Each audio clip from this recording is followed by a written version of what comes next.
Shalom. Ya, kita bersyukur Tuhan masih izinkan kita bersama-sama bisa memuji, menyembah Tuhan. Karena saat ini banyak sekali orang yang tidak bisa mendapatkan kesempatan seperti kita. Mereka tidak bisa berkumpul sebagai suatu keluarga besar, meninggikan, mengagungkan Tuhan bersama-sama. Tapi pada hari ini kita dapat kesempatan itu.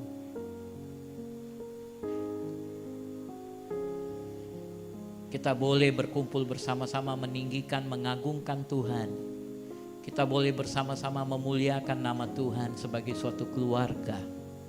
Karena memang itulah gereja, amin. Gereja adalah keluarga.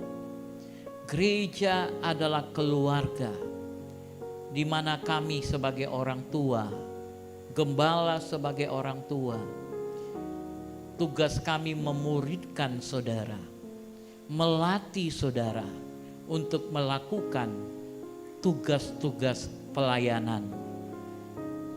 Karena saudara yang akan melakukan tugas pelayanan di muka bumi ini. Ada yang melayani bangsa dengan duduk di pemerintahan.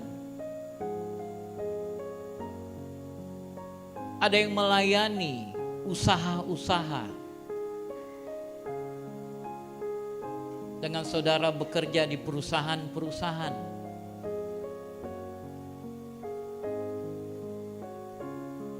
Ada juga yang melayani di dalam bisnis-bisnis.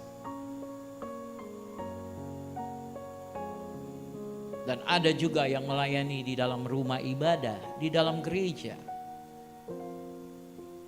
Dan setiap kita punya tanggung jawab yang harus kita lakukan. Itu sebabnya Yesus katakan, pergi, jadikan segala bangsa menjadi muridku. Kehendak Tuhan adalah orang-orang yang datang kepadanya, menerima Tuhan Yesus sebagai juru selamatnya. Dia dijadikan sebagai murid. Dan itu kita bisa lihat nyata dalam kehidupan Yesus ketika dia datang ke dalam dunia.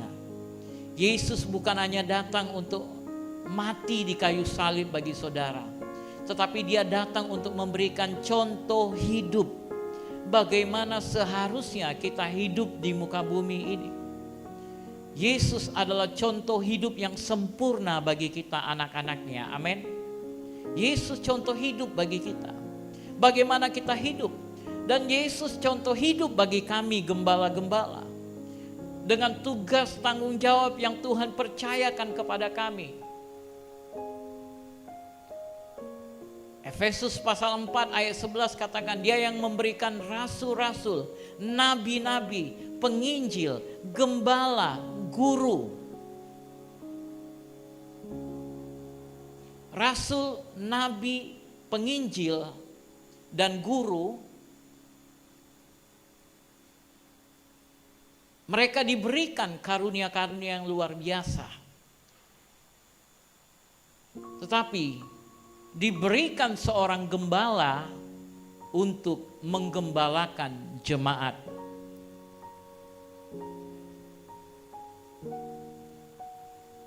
Untuk menggembalakan jemaat. Gembala yang terikat tinggal bersama dengan jemaat. Tetapi rasul senantiasa memiliki pelayanan yang berubah-berubah. Itu sebabnya orang yang punya karunia rasul, kalau dia menggembalakan, dia akan merasa bosan, dia akan merasa jenuh, karena memang itu bukan pelayanannya. Dia tidak senang berada di satu tempat terlalu lama, dia akan bosan, dia akan bahkan suntuk. Demikian juga karunia nabi. Karunia nabi sering ada di dalam gereja. Dia sering menjadi jemaat yang baik. Karunia nabi. Kemudian penginjil. Ada waktunya mereka pergi pelayanan, tetapi lebih banyak ketika mereka kosong, Tidak ada jadwal mereka akan duduk juga berjemaat. Demikian juga guru. Mereka akan melakukan tugas-tugasnya, dan ketika mereka sedang tidak ada tugas, mereka juga akan menjadi bagian dari jemaat.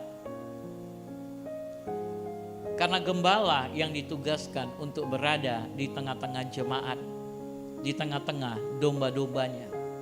Dan firman Tuhan katakan dalam Efesus pasal 4 ayat 11 dan 12 itu, dikatakan semua karunia-karunia ini diberikan untuk memperlengkapi orang-orang kudus bagi tugas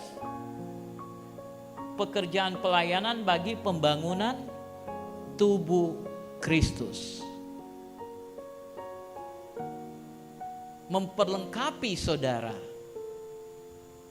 Dan karena gembala yang punya waktu lebih banyak di tengah-tengah jemaat, maka gembala lah yang lebih banyak berinteraksi dengan jemaat.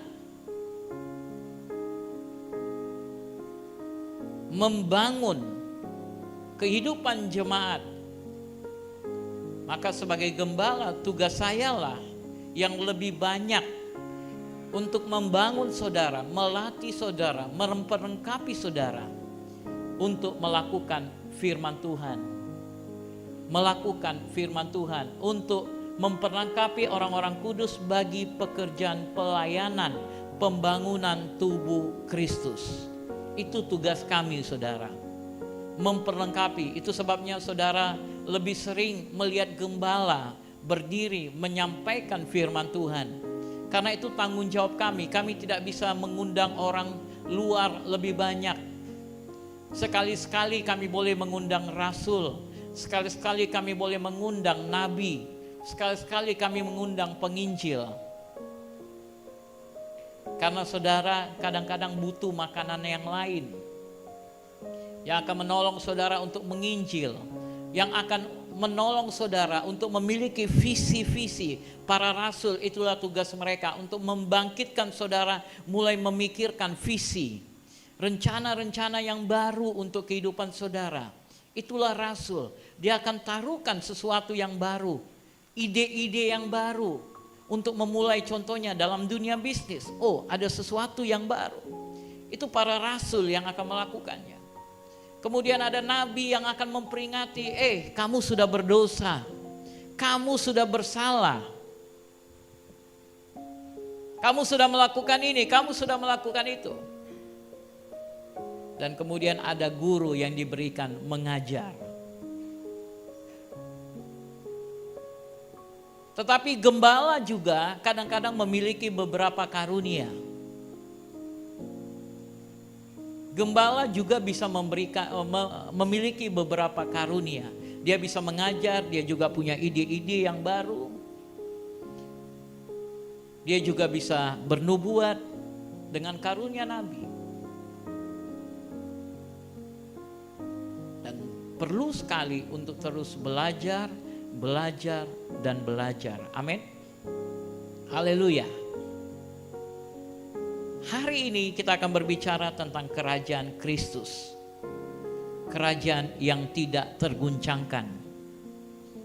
Ini yang Tuhan taruh di hati saya sejak beberapa hari ini untuk bisa mempersiapkan, menyampaikan firman Tuhan ini. Karena kita akan mulai masuk ke dalam era kegoncangan. Kita akan mulai masuk dalam era keguncangan. Saudara akan melihat benar-benar dunia ini diguncangkan mulai dari sekarang ini. Saudara akan mulai melihat perusahaan-perusahaan diguncangkan. Bahkan perusahaan-perusahaan kaliber yang sangat-sangat luar biasa akan diguncangkan. Akan banyak sekali orang-orang yang kehilangan mata pencarian. Akan banyak sekali orang-orang yang di PHK. Akan banyak sekali orang-orang yang mengalami kesulitan. Dia bekerja, tetapi yang dihasilkan, yang didapatkan sedikit.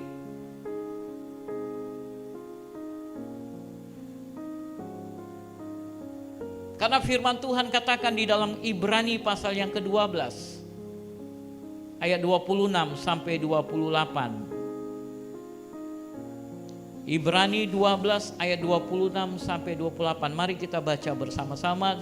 1, 2, 3. Waktu itu suaranya menggoncangkan bumi, tapi sekarang ia memberikan janji, satu kali lagi aku akan menggoncangkan bukan hanya bumi saja, melainkan langit juga. Ungkapan satu kali lagi menunjuk kepada perubahan pada apa yang dapat digoncangkan, karena ia dijadikan supaya tinggal tetap apa yang tidak tergoncangkan. Ayat 28. Jadi karena kita menerima kerajaan yang tidak tergoncangkan, marilah kita mengucap syukur dan beribadah kepada Allah menurut cara yang berkenan kepadanya dengan hormat dan takut. Ayat 29.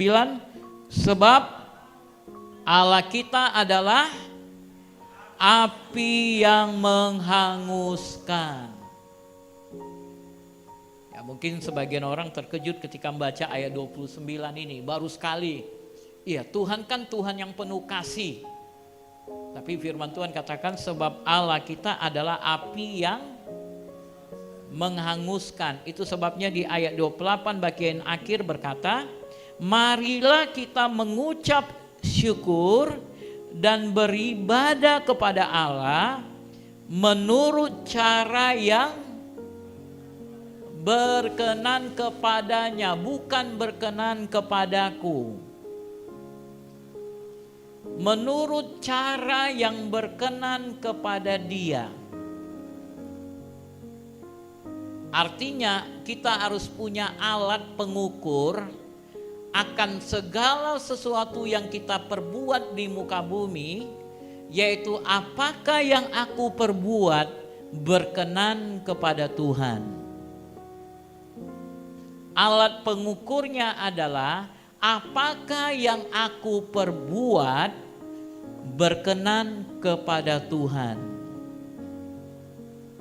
Haleluya. Amin.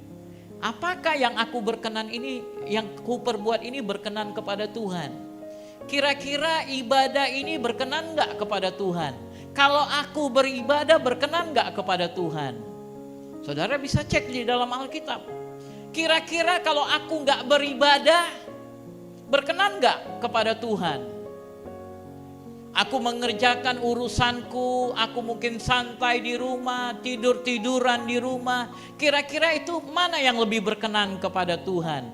Waktu beribadah, waktu istirahat, waktu cari uang, semuanya sudah diatur. Sehingga tolak ukur kita adalah apa yang aku perbuat ini berkenan gak kepada Tuhan?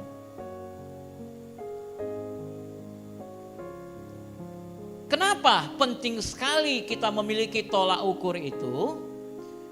Karena sekarang ini kita masuk kepada suatu era yang baru. Masa yang baru. Bahkan firman Tuhan katakan segala sesuatu akan digoncangkan. Dikatakan waktu itu suaranya menggoncangkan bumi. Tetapi sekarang ia memberikan janji, satu kali lagi aku akan menggoncangkan bukan hanya bumi saja, melainkan langit juga.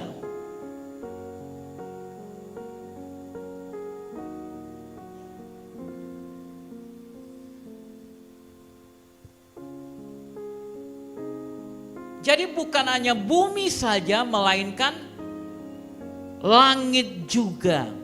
Apa yang dimaksudkan dengan bumi dan langit? Bumi adalah tempat kita berdiam. Sedangkan langit inilah letak para penguasa, roh-roh berdiam.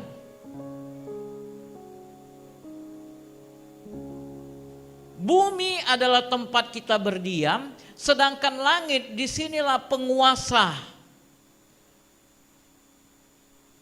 Roh-roh di angkasa ini. yang akan digoncangkan. Semakin dekat dengan kedatangan Yesus yang kedua kali, tahukah saudara Yesus akan datang kembali?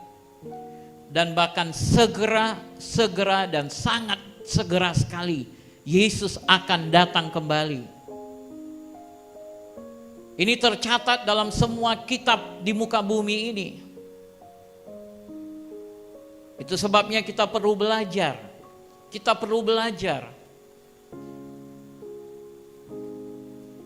Kita ajak saudara-saudara kita di dalam kepercayaan mereka untuk membuka kitab mereka.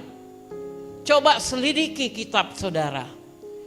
Adakah tertulis di sana Yesus akan datang kembali? Adakah tertulis di sana bahwa Yesus akan datang kembali?